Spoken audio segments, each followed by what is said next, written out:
Bonjour et bienvenue sur NetAmix Tutoriel. Aujourd'hui nous allons voir un autre tutoriel de personnalisation. De là on va dans la Logitech Ubuntu et on va taper My Unity. Et de là, voilà, My Unity. On se met dessus et on clique sur Installer. On tape le mot de passe de son ordinateur.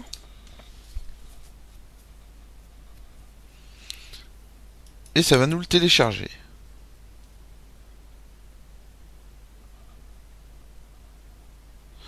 Alors là, il nous parle de paquet non authentifié. Alors, c'est le paquet Gambas. C'est pas dramatique. Alors si vous voulez Gambas, il est disponible sur JThub. Alors réparer.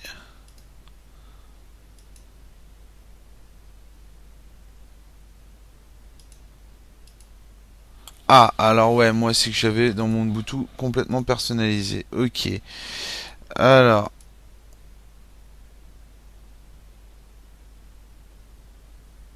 est-ce qu'il va nous le prendre? Détail. Voilà. Alors, vous recopiez cette ligne complète. Faites un petit copier, donc clic droit copier, et de là on passe dans le tableau de bord. On passe dans le terminal.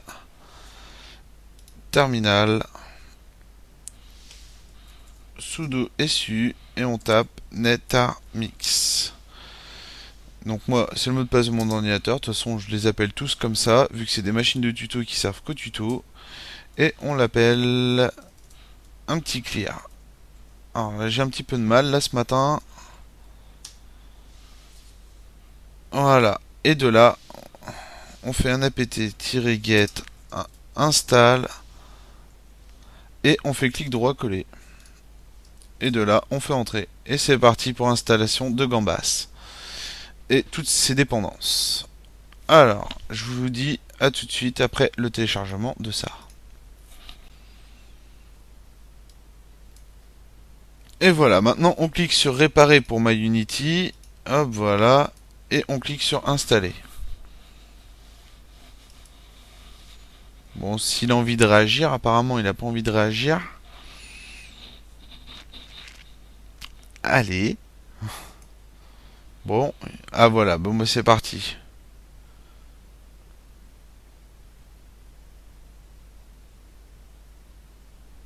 Voilà, MyUnity est installé. Maintenant en fait, on va dans le tableau de bord.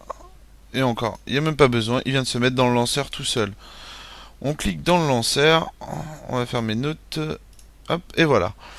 Alors ici, nous avons un autre panneau de configuration. Ici, nous allons pouvoir mettre de la transparence. Nous allons pouvoir appliquer d'autres effets qui seront complètement différents des autres, quoi. Donc ça va permettre d'augmenter encore plus d'effets. Vous pouvez rajouter de la transparence si vous voulez. Vous activez les modes, hein, et ça va vraiment faire des trucs bien sympas. Après, vous pouvez activer tous les modes, hein. Vous voyez que ça rajoute des petits icônes là sur notre bureau, hein. Voilà, dans la barre, pareil, ça nous rajoute des petits icônes partout. Donc c'est au choix, on peut monter les levels, hein, si on veut. De là, on a les fonds, pareil, on va pouvoir rajouter des polices d'écriture stylisées à notre Ubuntu. Donc vous rajoutez une police, vous mettez appli, vous voyez en haut elle est en train de changer la police, donc vous choisissez une belle police, on peut avoir une super truc par rapport à ça. Donc de là, bon, je vous laisse vous amuser. Pareil par rapport à ici, hein, vous pouvez changer le thème, hein, vous voyez que ça vient de changer le thème. Alors là, ça va changer carrément les cadres des fenêtres, hein, ça va vous faire des cadres bien perso, quoi. Donc après, vous choisissez là-dedans, vous vous baladez, hein, suivant ce que vous voulez comme cadre. Après, exemple là, notre terminal, bon, je vais vous expliquer tout à l'heure comment le rendre autrement. Parce que bon, vous allez peut-être avoir des problèmes avec le terminal, donc je vais quand même vous expliquer. Donc là, vous pouvez modifier la taille des icônes ou les laisser de base. C'est au choix, hein. Vous pouvez tout personnaliser de A à Z. Moi, je suis en train de faire n'importe quoi, mais bon, c'est voilà quoi. De là, ce qu'il y a d'autre, les crédits, bah, c'est tout. Et voilà. Mais rien que cette petite personnalisation va vous apporter déjà des fonctionnalités complètement différentes à votre Ubuntu. Donc là, vous voyez, là, celui-là, il a personnalisé carrément les petits logos, ainsi de suite, hein, et après, on peut appliquer comme ça. Autrement, vous remettez les paramètres de base et vous mettez continue si ça vous énerve.